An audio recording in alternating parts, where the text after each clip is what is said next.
Hi, first graders. In today's Reader's Workshop lesson, you are going to be acting very much like Nate the Great. You need to put your own detective caps on because you're going to be doing just that. Instead of in yesterday's lesson, all about finding, the main idea, the main topic of your whole entire section, today you're going to be really zooming in and cluing in to the one sentence that your section is mostly about. Yesterday's strategy, was one text, multiple ideas, but instead of, just coming up with a whole idea for your section, today you're going to find just the one sentence that really embodies what it's all about. I hope you're up for that challenge. Let's get to work, detectives. Hi friends, thank you so much for being here and joining me in another Reader's Workshop lesson. So we have been learning all about how we can read nonfiction texts and how we do that a little bit differently from when we read fiction books. We often read nonfiction texts because we are very interested in the topic and we are curious to learn even more about it. Because nonfiction books, my friends, do not have a beginning, a middle, and an end like fiction texts, we need to pay very close attention to how they are organized in order to understand that whole topic. So last time we spoke all about how our nonfiction books are always about one topic, but there are multiple ideas within that topic. So turn your brains on.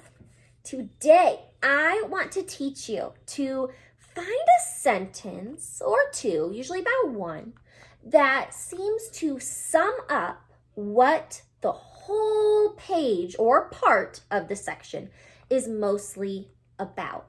That's exactly what we will be working on. Here is our strategy. It is called Clue into Topic Sentences. Now, topic sentences, kiddos, tells what a section is mostly about, and all or most of the details connect right on back into what that section is mostly about. We need to get this puppy glued down. So friends, you're probably thinking, Ms. Robinson, this strategy sounds a lot like our one text, multiple ideas one, and they are very similar. The difference, boys and girls, is that in our one text, multiple ideas strategy, we are deciding when the author is switching gears, and we are trying to decide what the whole section is mostly about. When we are cluing in to topic sentences, we are searching for a particular sentence or sentences in that section that really tells us distinctly what the main idea is. So it's less of a guessing game. Let's get that puppy in there. Here we are. So it's much less of a guessing game. We are trying to zoom in and find just that one part of the entire section that kind of gives away the answer to that question of what is this section mostly about? So friends, I still have our Meerkats book right here, and we already kind of dove into the first two chapters, all about a meerkat's day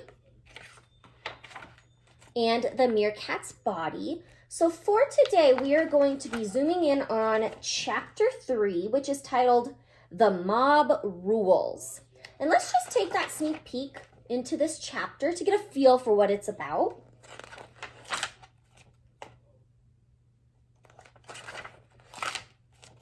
Ooh.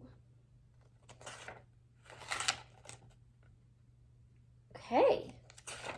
And that's that. So friends, you're probably already noticing that the author was switching gears quite a bit. Here we have a heading called All for One. But then we have another heading called A is for Alpha, and then another two, Fighting for Their Rights and Cool and Careful. One more, Home Sweet Home. So friends, yes, there are many times, just even in this chapter, that the author is switching gears. So that means that we are going to have to find all of those different topic sentences within those sections of this chapter. Are you up for that challenge, boys and girls? I hope so. Here we go. The Mob Rules, chapter 3. Okay, let's start off with just this section titled All for One. So as I am reading, boys and girls, I want you to be asking yourself this question. Which sentence is stating what this section is mostly about? I want to see if you guys can kind of pick out that one sentence that kind of shows what the whole section or page is all about. I wonder if you'll be able to find it. Let's see. All for one. Meerkats live in groups of 3 to 5 families. These groups may total up to 40 members, are called mobs or colonies. Each meerkat in a mob usually has its own job, but it will also share jobs with other meerkats. All the members help each other when looking for food, teaching and protecting their young, and defending against predators. All meerkat jobs are very special. Here's what they do. Hunters look for food. All meerkats do this for themselves most of the time, but hunters help find food for the kits. They will also find food for the babysitters. Babysitters stay near to the den with the kits and protect them while the other meerkats are hunting. Female babysitters provide milk for the young, just like their moms. Guards, also known as sentinels, watch the land and sky for predators. They usually stand on their hind legs on top of a high spot, such as a log or a mound of sand. They sound out warning signals if they see, hear, or smell a predator. Okay, guys, so all for one. Which sentence did I read? Really told us what this whole piece is mostly about. Which sentence is that topic sentence? I'm thinking that this whole section is about how these meerkats all work together. So I don't think anything just about the hunters is really about all of them. Or really this part about babysitters is about how they all work together. And finally, teachers and guards, I don't really think that those other jobs really depicts how they all work together. So I think that the topic sentence is in here. Why don't we dive in? I'm going to read this paragraph one last time, and you need to answer the question, which sentence is the topic sentence? The one that tells us what this whole section is all about. Meerkats live in groups of 3 to 5 families. These groups, which may total up to 40 members, are called mobs or colonies.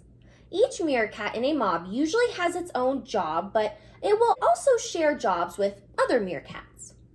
All the members help each other when looking for food, teaching and protecting their young, and defending against predators.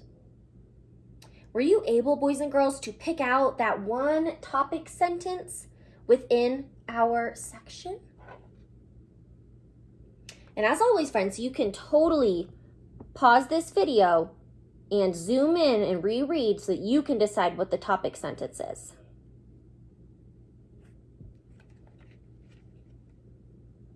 So I think I've narrowed it down to 2. I think it's going to be one of these last sentences in the paragraph. So we have,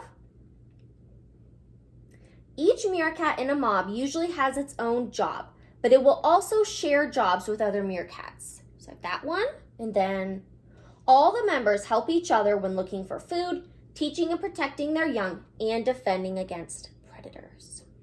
Which one of those is the topic sentence? If you said the last one in the first paragraph,